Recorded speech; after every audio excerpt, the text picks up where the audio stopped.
What's going on, everybody? Welcome back to the morning rundown. You can tell I'm growing this very distinguished stash here. It makes me look very dignified.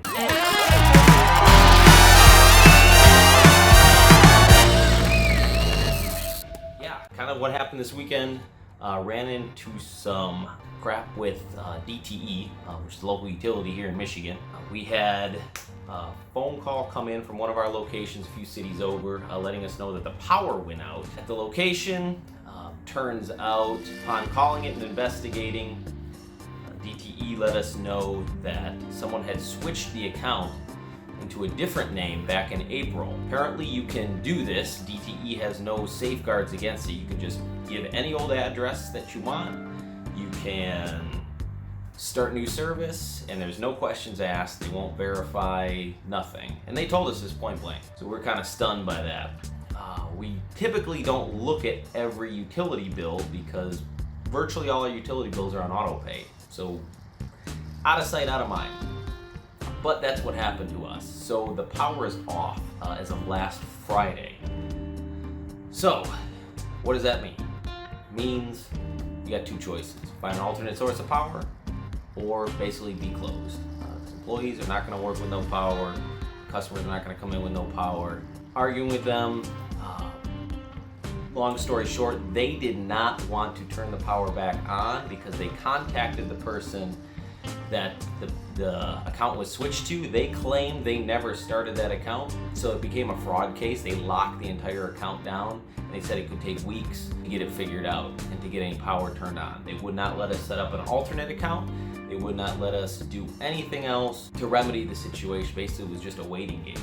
So I had no choice. I had to go, I went to Costco, got an 8,000 watt generator by Furman, which ended up being an awesome generator. I didn't want to have a generator, but I'm glad I got that one. It was like dual power. You could use gasoline or propane. So that's very cool. It worked great. It was super heavy though, but it was majorly inconvenient because for that entire weekend, Friday, Saturday, Sunday, and then coming on to Monday, we're gonna have no power. So every day I had to haul this thing, put it in my truck, take it back and forth out of the building, lock it up. Obviously, generators, can get stolen.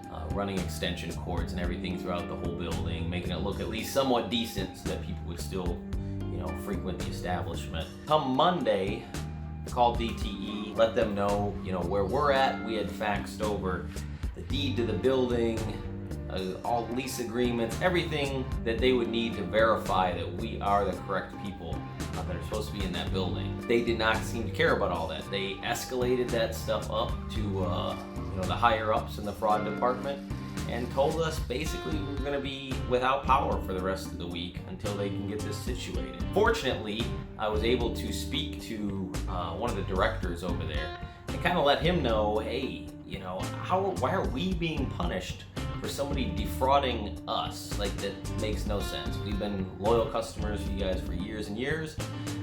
We've never had a problem, never had a late bill, nothing. Why are you punishing us by basically not allowing us to operate a business? We're gonna lose revenue. I explained it to him. Long story short, it ended up getting escalated, and they turned it on. He kind of understood. Turned it on after 15 minutes. They sent like a signal. Power came right back up. I was able to cut off the loud ass generator, take it back, clean everything up, and get back to business. I guess my point is you have to stay on it. And it may mean you have to call a few times a day. And it may mean that you have to bug people. But you know what? It's true what they say. The squeaky wheel gets the grease because they don't want to keep getting phone calls. They want to get the problem solved so that they can move on with their day. But good news, we're back up and running. All is well with the world. So